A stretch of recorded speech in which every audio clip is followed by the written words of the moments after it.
নবনির্বাচিত সংসদ সদস্যদের শপথ কাল 290 আসনে বিজয়ীদের গেজেট প্রকাশ, নির্বাচন সুষ্ঠু হবার দাবি সিইসির। দশম সংসদে বিরোধী দলীয় নেতা হচ্ছেন জাতীয় পার্টির রওশন, নালেন শপথ নেবেন এরশাদ। খালেদা জিয়ার সাথে আবারও ব্রিটিশ হাই কমিশনারের বৈঠক, অবরোধ অব্যাহত রাখার ঘোষণা 18 দলের।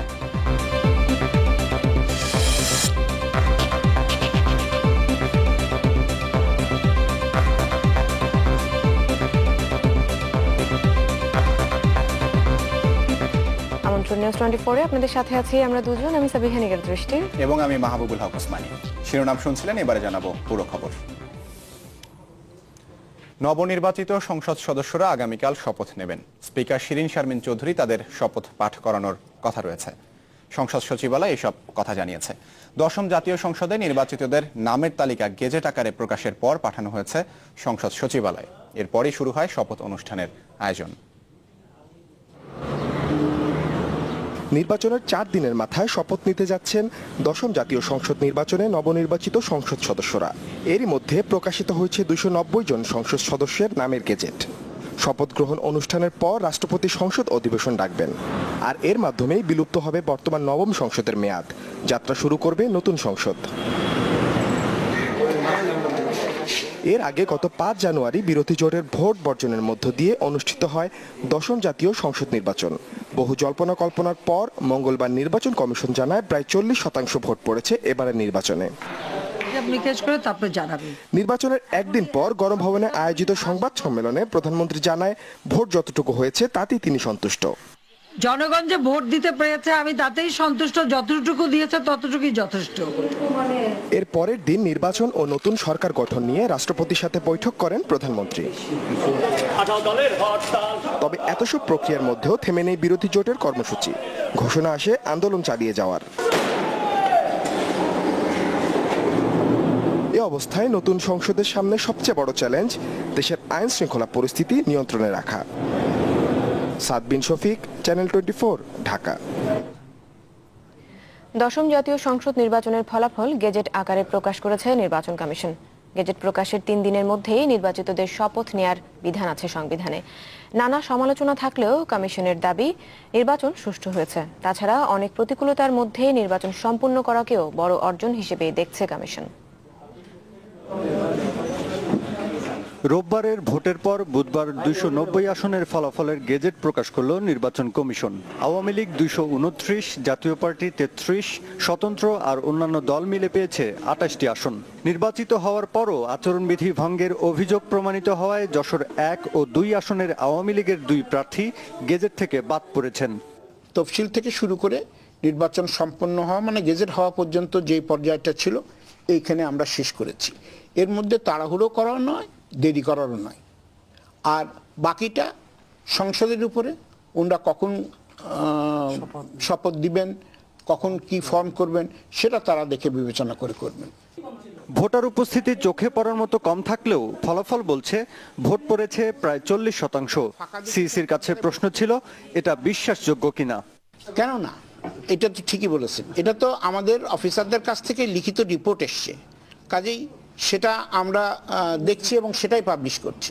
এটা তো কোনো ডিফারেন্স কিছু নাই। সকল দল অংশগ্রহণ করে নাই এই নির্বাচনে। ন্যাচারালি এটার কম হয়েছে, ভোট কাস্টিংও কম হয়েছে, শতাংশও কম হয়েছে, না হলে তো এখানে 80% হয়। এ সময় নির্বাচন সুষ্ঠু হয়েছে বলেও দাবি করেন তিনি। এই নির্বাচন আমরা করেছি এবং এত প্রতিকূলতার মধ্য দিয়েও যে সমাপ্ত করা গেছে, এটাই একটা বড় অ্যাচিভমেন্ট এবং আমরা এটা সুষ্ঠুভাবেই করেছি। গেজেট হওয়ার পরপরই রংপুর 6 আসন ছেড়ে দিয়েছেন আওয়ামী লীগ সভানেত্রী শেখ হাসিনা। তিনি শপথ নেবেন গোপালগঞ্জ 3 আসনের সংসদ সদস্য হিসেবে। Thank you. GM Mustafizul Alam, channel 24, Dhaka. অবশেষে জাতীয় পার্টি হতে যাচ্ছে সংসদের প্রধান বিরোধী দল। তবে এরশাদ নয়, বিরোধী দলীয় নেতা হচ্ছেন তার স্ত্রী রওশন এরশাদ।